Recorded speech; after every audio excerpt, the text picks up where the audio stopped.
दोस्तों नमस्कार। मैं हूं डॉक्टर के शुक्ला। आज मैं आप लोगों को डेंगू के बारे में बताऊंगा। आजकल अस्पतालों में और क्लिनिक में भी बुखार के बहुत मरीज आ रहे हैं और इन मरीजों में काफ़ी मरीज डेंगू के भी होते हैं। डेंगू क्या है, इसके क्या लक्षण हैं, क्या उपचार है, इसके बारे में हम बताएंगे। डेंगू का नाम सुनकर ही लोग डर जाते हैं, तो आज हम बताएंगे कि असलियत क्या है इसमें। डेंगू फीवर को डेंगू सिंड्रोम कहते हैं। सिंड्रोम का मतलब होता है लक्षणों का समूह। डेंगू वायरस के इन्फेक्शन के कारण कुछ लक्षण आते हैं और इन्हीं लक्षणों को जो है डेंगू सिंड्रोम कहा जाता है। ये एक तरह से बुखार की बीमारी है और आजकल इसकी चर्चा बहुत हो रही है क्योंकि सीजन चल रहा है इस समय डेंगू का। काफ़ी लोगों को इस समय डेंगू हो रहा है। ये डेंगू वायरस का इन्फेक्शन होता कैसे है ये हम बताएंगे। दो तरह के मच्छर होते हैं, एडीज इजिप्टाई और एडीज एल्बोपिक्टस। मच्छरों की ये दो प्रजातियां इस तरह की हैं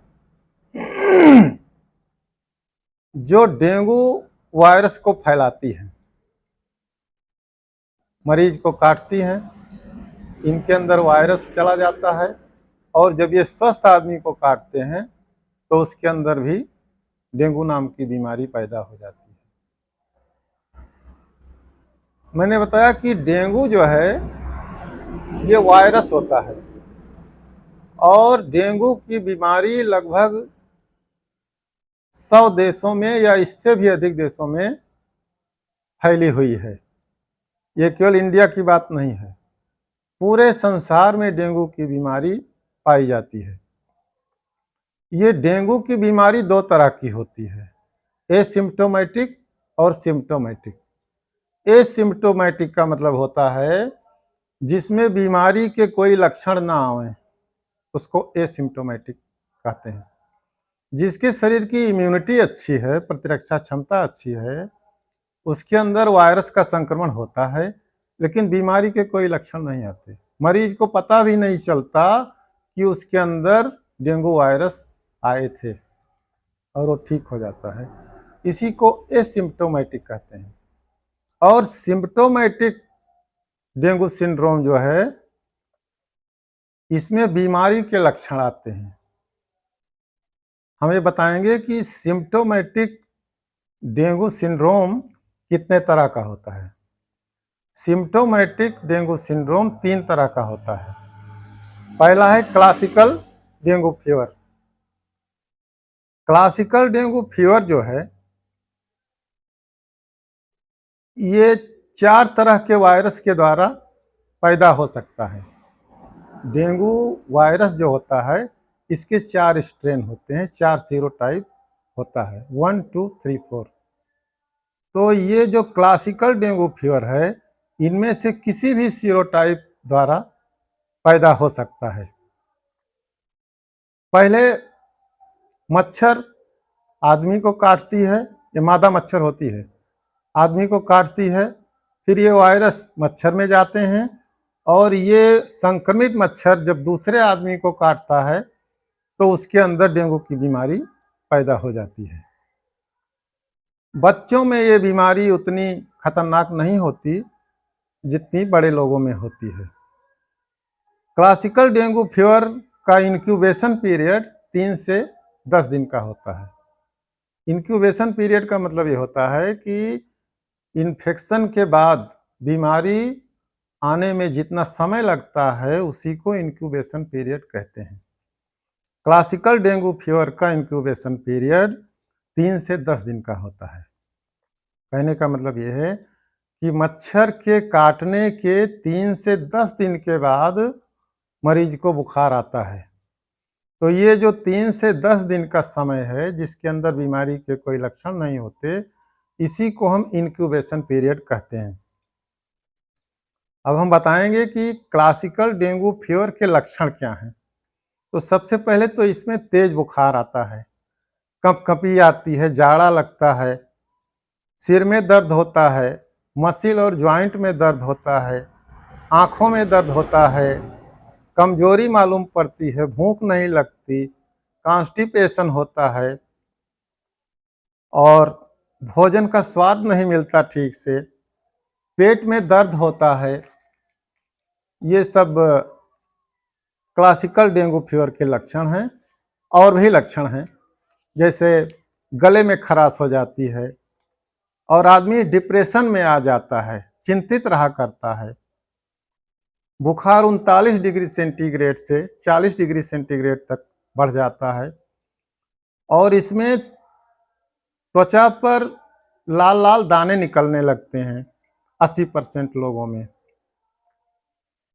और ये जो लाल लाल दाने निकलते हैं, ये चेहरे पर हो सकते हैं, गर्दन पर हो सकते हैं, चेस्ट पर हो सकते हैं और हाथ पैरों में भी ये दाने हो सकते हैं।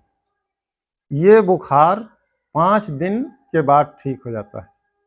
अगर आप दवा करवाते हैं तो भी, नहीं दवा करवाते हैं तो भी 5 दिनों के बाद क्लासिकल डेंगू फीवर ठीक हो जाता है।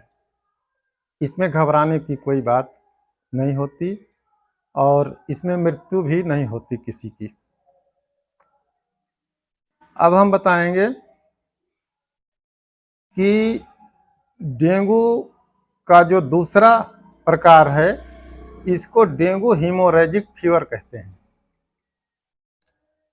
डेंगू हीमोरेजिक फीवर कुछ खतरनाक होता है। इसको डबल इन्फेक्शन भी कहते हैं, क्योंकि जब 2 तरह के वायरस का इन्फेक्शन होता है, 2 सीरोटाइप वायरस का इन्फेक्शन होता है, तब डेंगू हीमोरेजिक फीवर उत्पन्न होता है। इसका इंक्यूबेशन पीरियड 4 से 6 दिन है। कहने का मतलब कि मच्छर के काटने के 4 से 6 दिन के बाद डेंगू हीमोरेजिक फीवर की उत्पत्ति होती है। अब इसके लक्षण देखिए क्या है। बुखार इसमें तेज आता है काफ़ी, चेहरा तमतमाता है, सिर में दर्द होता है, भूख नहीं लगती, उल्टी होती है और पेट में दर्द होता है। बच्चों में झटके आते हैं बुखार के कारण और इसमें जो है 40 डिग्री सेंटीग्रेड से 41 डिग्री सेंटीग्रेड के बीच में बुखार हो जाता है। लेकिन इसकी जो सबसे खास बात है हीमोरेजिक फीवर की, थ्राम्बोसाइटोपिनिया हो जाती है। थ्राम्बोसाइटोपिनिया का मतलब ये होता है कि प्लेटलेट्स की संख्या काफ़ी घट जाती है, जिससे हिमरेज होने लगता है, खून निकलने लगता है। त्वचा के अंदर भी खून निकलता है, जिसको पटेचिया कहते हैं, परप्यूरा कहते हैं, इकाइमोसिस कहते हैं। नाक से खून निकलता है और दांतों से खून निकलता है, उल्टी में खून निकलता है, टट्टी में खून निकलता है और लीवर कुछ बढ़ जाता है। इसलिए ये बीमारी कुछ खतरनाक हो सकती है। और जो डेंगू का तीसरा प्रकार हमने बताया था, वह है डेंगू शॉक सिंड्रोम। ये सबसे खतरनाक बीमारी है, तीसरी बीमारी जो है डेंगू शॉक सिंड्रोम कहते हैं इसको।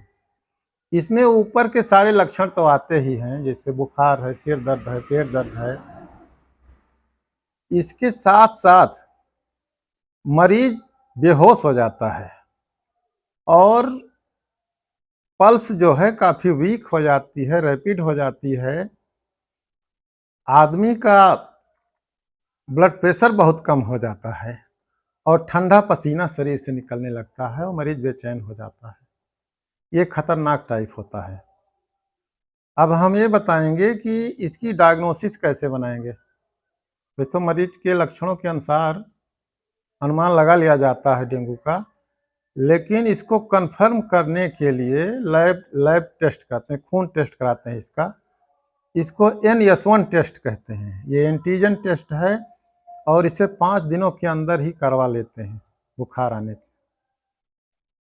और दूसरा जो सबसे विश्वसनीय टेस्ट है उसको एलाइजा टेस्ट कहते हैं। आईजीजी और आईजीएम का टेस्ट कराते हैं। एलाइजा टेस्ट बुखार आने के 7 दिन के बाद कराना चाहिए, तभी ये सही पता चलता है। अब हम बताएंगे कि इसका इलाज क्या है। अगर डेंगू बुखार हो जाए तो घबराने की ज़रूरत नहीं है, लेकिन क्या करना चाहिए ये हम बताएंगे। सिम्प्टोमेटिक ट्रीटमेंट करते हैं। डेंगू बुखार का कोई भी स्पेसिफिक ट्रीटमेंट नहीं है, इसका सिम्प्टोमेटिक ट्रीटमेंट करते हैं। जैसे बुखार आया तो बुखार की दवा देनी चाहिए, स्पंजिंग करवा सकते हैं। अगर मरीज के अंदर फ्लूइड की कमी हो गई है तो मुंह से पानी ज़्यादा दें, फ्रूट जूस दें, इलेक्ट्रोलाइट दे सकते हैं। ज़्यादा कमी हो गई है, डायरिया वोमिटिंग है, तो आप जो है इलेक्ट्रोलाइट और ग्लूकोज का, डेक्स्ट्रोज का इन्फ्यूजन करवा सकते हैं, आईवी दे सकते हैं। अगर ज़्यादा स्थिति खतरनाक है तो ब्लड चढ़ाना पड़ेगा। और अगर प्लेटलेट्स की संख्या 15,000 पर क्यूबिक मिलीमीटर से कम हो गई है तो प्लेटलेट्स चढ़वाना पड़ेगा, तब काम बनेगा। मैंने तीनों टाइप के बारे में बता दिया है। अब मैं अंत में ये बताऊंगा कि ये इतनी खतरनाक बीमारी नहीं है जितना खतरनाक इसको मान लिया गया है। 90% मरीज तो बिल्कुल ठीक हो जाते हैं, चाहे दवा उनकी करवाई जाए चाहे ना करवाई जाए। केवल 5% मरीज ऐसे हैं जो अगर दवा ना ठीक से करवाई जाए तो ये ख़त्म हो जाते हैं। इसलिए ज़्यादा घबराने की ज़रूरत नहीं है। 90% मरीज तो बिल्कुल ठीक हो जाते हैं, बिना दवा के भी ठीक हो जाते हैं। बचाव के लिए हम ये बताएंगे कि मच्छरों से बचना चाहिए। और सबसे खास बात तो ये है कि अगर आपके शरीर की इम्यूनिटी अच्छी है, प्रतिरक्षा क्षमता अच्छी है, तो डेंगू आपका कुछ बिगाड़ नहीं पाएगा। इसलिए संतुलित भोजन कीजिए, व्यायाम कीजिए, तो ये बीमारी आपका कुछ कर नहीं पाएगी। धन्यवाद। अगर वीडियो अच्छा लगा हो तो बताइएगा। कुछ कमेंट करके पूछना हो तो पूछ सकते हैं, इसका उत्तर मैं दे दूंगा। नमस्ते।